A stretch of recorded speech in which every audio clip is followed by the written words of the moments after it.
There is a well-known saying that goes, always give the hardest job to the laziest person because they will find the easiest way to do it. What is the best real-life example to this you have seen? Was a temp. Got hired for the day to print 30 packets with 100 pages each. Why would it take a day? I asked. Our printer doesn't collate the pages, so it will take you the day to sort the pages into the 30 packets, they said. Right. It was a standard office Xerox printer.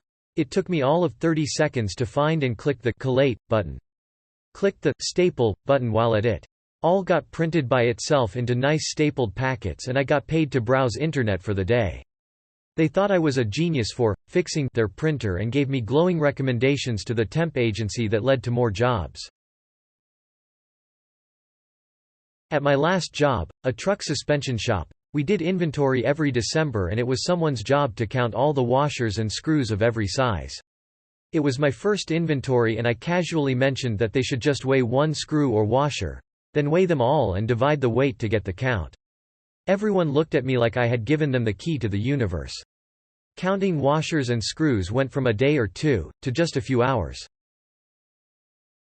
I read a comment on here a while back about a college kid who picked up an office job over one summer. He became friends with an older lady at the front desk who always needed help figuring out Excel. He kept finding shortcuts for her, and eventually wrote scripts for her that took a load of work off her plate. By the end of the summer he had made her job so easy that they decided they didn't need her to do it anymore. They fired her. I work in a semi-warehouse environment, and we have to track where items are at all times. When we move X item from location A to location B, we had to type out the to and from locations. We do this hundreds of times a shift. I went online to a free barcode maker website and spent about 20 minutes making location barcodes. I save hours a day by scanning barcodes. That's how you keep your warehouse from becoming a warehouse. But be careful when it's a full moon. Then it becomes a warehouse. Herding yak with a drone takes the cake for me. They run from it, and oddly fear it. Which is surprising considering they have literally zero aerial predators. We only did it a few times because it really makes them uneasy, and doesn't treat them well. But it is very effective and easy, and you can herd them from over 1/2 a mile away from inside the house. Edit. I am really surprised how much this blew up. I've never had so many post replies. But I'll try to get around to answering as many questions as possible. My post history is predominantly yakking off and tower climbing stuff, so I suggest going there if you're curious. I used to deliver beer. I did not like delivering beer. I may have ended up with 30 stops in a day, including deliveries that the customer would call into our office for. I used to bring extra beer and blank invoices with me on the truck, to prevent having to drive back to my warehouse to deliver one keg to a place that I was currently across the street from. 7 years later, the driver of that route is still doing that. You're wise beyond your beers. Automated 70% of my job in a large finance firm as an intern. Never disclosed it and got paid easy money for 6 months. I spent the time doing courses and applying for my grad school. Got my admission letter during the final 2 weeks of my internship and never looked back. Pro tip. Python and Excel can be your best friend. Obligatory edit. I went to sleep and this thread blew up. Thank you for your stories, questions and comments. I'm trying to get to as many as possible. Did similar in a smaller firm. Got a 50% raise when my boss found out and he asked me to automate other work. A programmer outsourced his own job overseas, paying Chinese programmers 1/5 of his salary to write code for him, while he spent his days surfing Reddit and watching cat videos.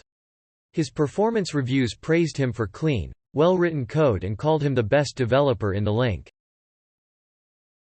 Worked in a huge hotel by the airport.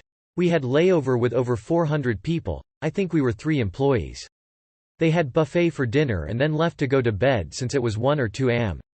Rule was, we should always go to the room and pick up as many plates as we could and then bring them to the cleaner. Took for ages and I wanted to go home.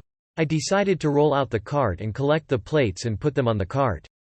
Guests were seeing it and started putting their plates on the cart when they left. All of a sudden hundreds of people cleaned up their own stuff. Duty manager saw it and I thought he would blast me, since the hotel was a 5-star place.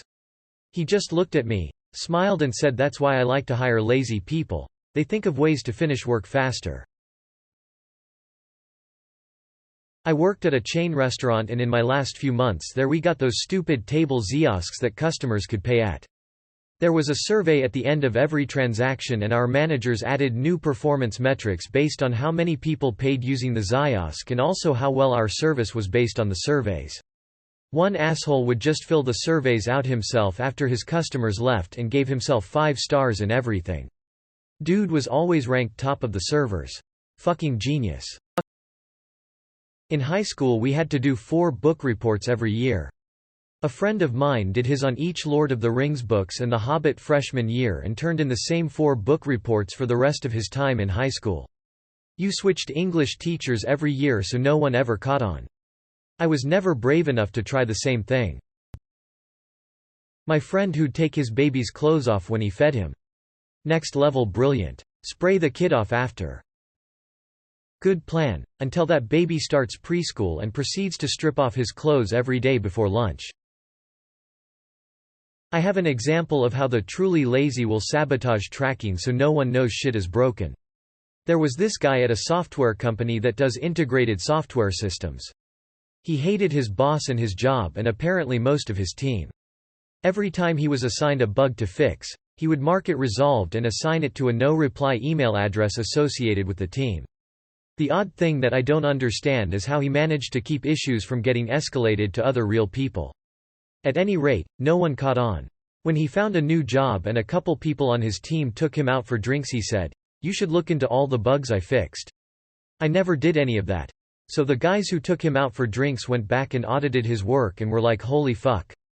He not only did nothing, he hid identified issues for like a year.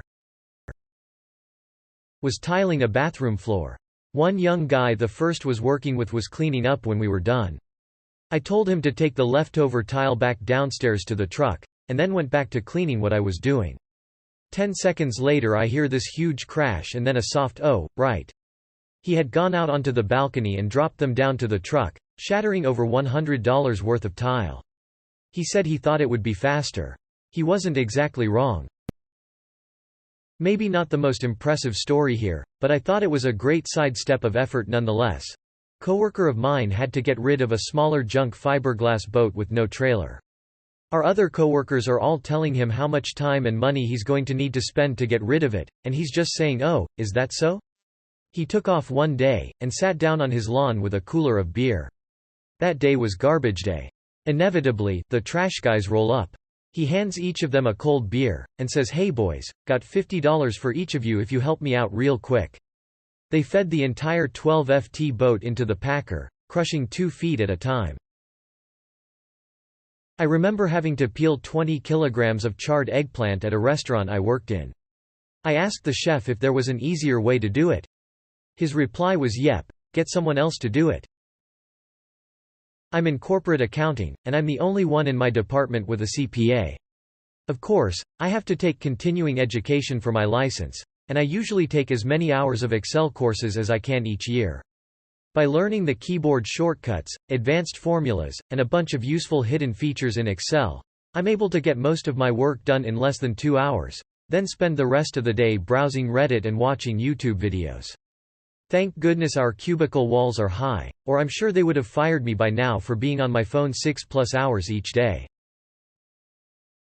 There's a story that I've heard a few dozen times about a toothpaste company that had accidentally sent out cases of their product that had a few empty single boxes of toothpaste.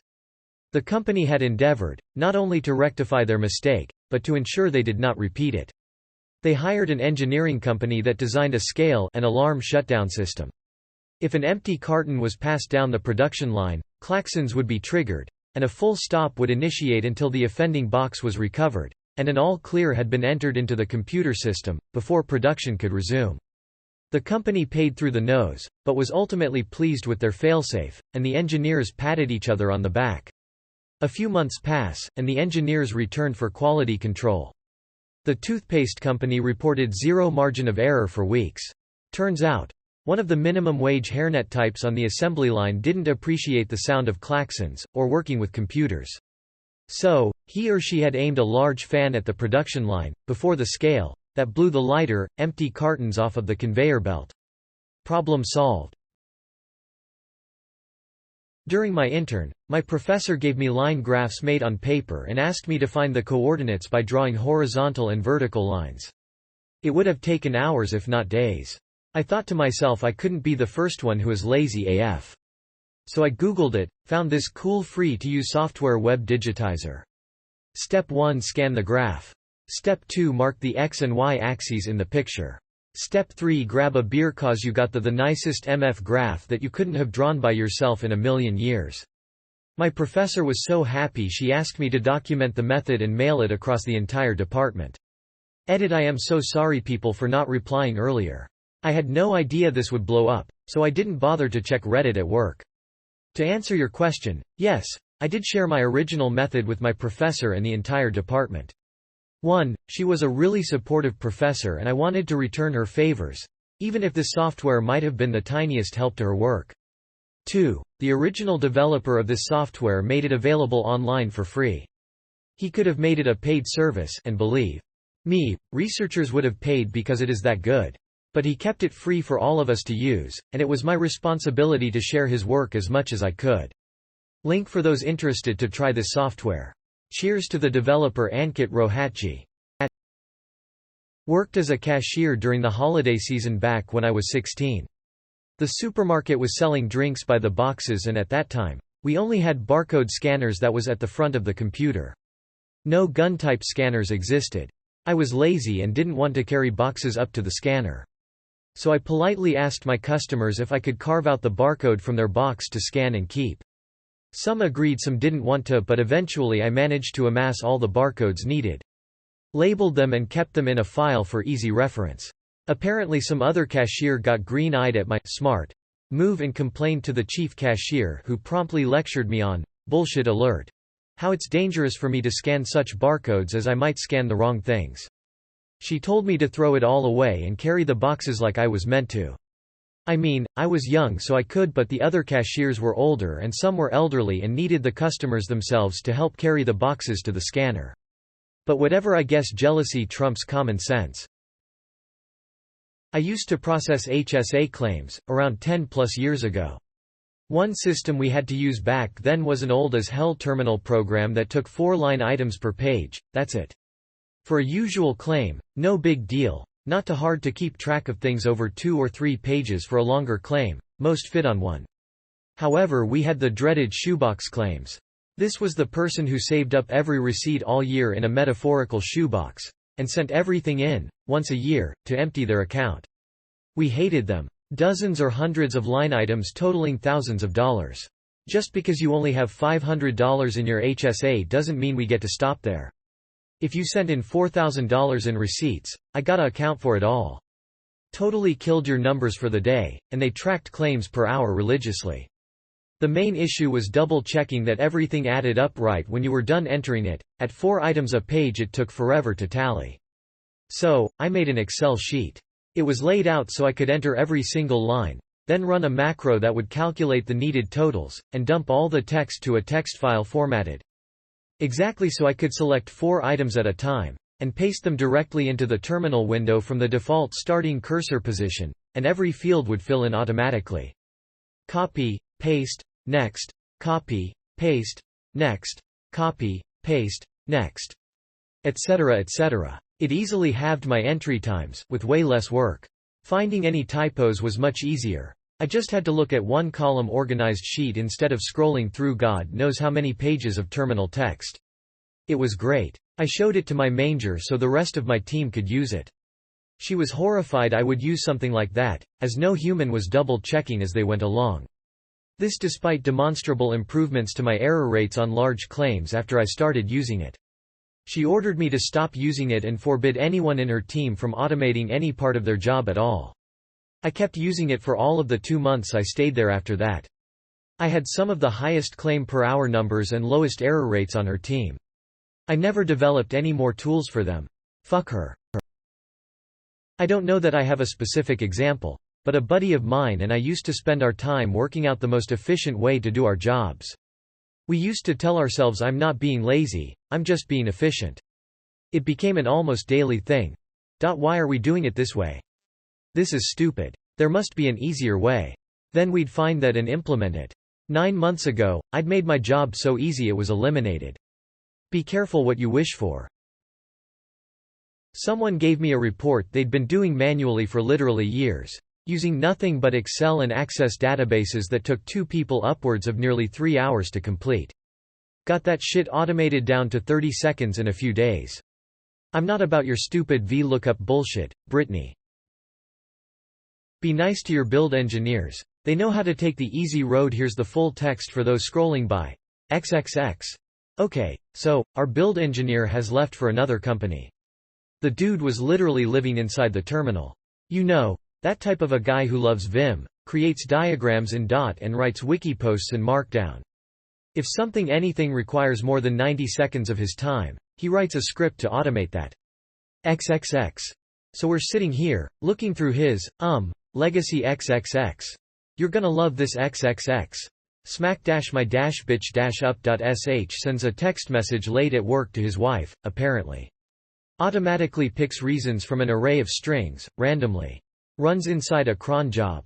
The job fires if there are active SSH sessions on the server after 9 p.m. with his login. XXX. Kumar-asshole.sh scans the inbox for emails from Kumar, a DBA at our clients. Looks for keywords like help, trouble, sorry, etc. If keywords are found, the script SSHs into the client server and rolls back the staging database to the latest backup. Then sends a reply, no worries mate, be careful next time. XXX. Hangover.sh, another cron job that is set to specific dates. Sends automated emails like not feeling well, gonna work from home, etc. Adds a random reason from another predefined array of strings. Fires if there are no interactive sessions on the server at 8:45 a.m. XXX. And the Oscar goes to fuckingcoffee.sh. This one waits exactly 17 seconds, then opens an SSH session to our coffee machine. We had no frickin' idea the coffee machine is on the network, runs Linux and has SSHD up and running, and sends some weird gibberish to it. Looks binary. Turns out this thing starts brewing a mid-sized half CAF latte and waits another 24 seconds before pouring it into a cup. The timing is exactly how long it takes to walk to the machine from the dude's desk. XXX. Holy sh *t, I'm keeping those. Fucking coffee.sh. Of course coffee machines are on the network. Hasn't this guy ever heard of Java? I did this. A few years back, I was roommates with a super mechanically inclined dude. Our top-loading clothes washer stopped working well because the lid got a little warped and didn't trip the safe switch for the spin cycle to run anymore. He was all geared up to pull the washer out, take it apart, bend the lid back into proper shape, and reseat the sensor so it would run properly. I told him to hold off. I put a load of laundry in, and popped a 1/4-inch shim under the lid. It ran perfectly. I worked a summer at a mortgage company as an assistant to the underwriters. My only job was printing documents and then hole punching them to put in folders. They had a super fancy Xerox printer that basically did my entire job for me, but the underwriters at this company didn't know how to click through printer settings to make the machine hole punch as it was being printed. I showed them how to do it, and they resisted it super hard, like they didn't trust it. IDK. So I got to keep my job. But what was supposed to take me all day literally took me about 20 to 30 minutes first thing in the morning. So they started assigning me real tasks, and even offered to keep me on to eventually become an underwriter too. Because I was so sharp, i.e. I knew how to use the very expensive printer they already had. I was just about to start grad school, so I had to politely decline. But I'm pretty sure they didn't hire someone to replace me when I left. TLDR. They had a printer that already did my job for me but didn't know how to use it. I showed them. When I worked at an inpatient unit, one of the tasks we'd get would be to do a check-in with every patient. There were about 100 when we were full. Nobody wanted that task. It would usually get split up. Except this one guy who was pretty lazy always wanted it, and I didn't understand it because he was lazy. Finally one day I was walking out for a break and I figured out what he did. He plopped himself right beside the food line door and wouldn't let people go in until they did their check-in with him. That's not how it was supposed to be done. It was supposed to be a chance for clients to connect with staff. But he'd get it done in an hour or so for the whole unit and be done for the day, edited to add. Yes, it was in a mental health facility. Kinda figured my username would give that away. This wasn't to assess for suicidality. That was a separate task in which people were given as much privacy as possible during morning meds. You sign something when you enter a group treatment center that says you understand that it's group treatment and confidentiality is limited. I once was a temp at a tiny office on a construction site in around 2003. I was only there for one day while the regular person was on some training. They sat me down and told me that I just needed to copy all these numbers from one program to another. So I selected them, hit Ctrl+C and Ctrl+V. They stared at me. Turns out about 60% of this woman's time had been spent manually typing numbers from one place to another.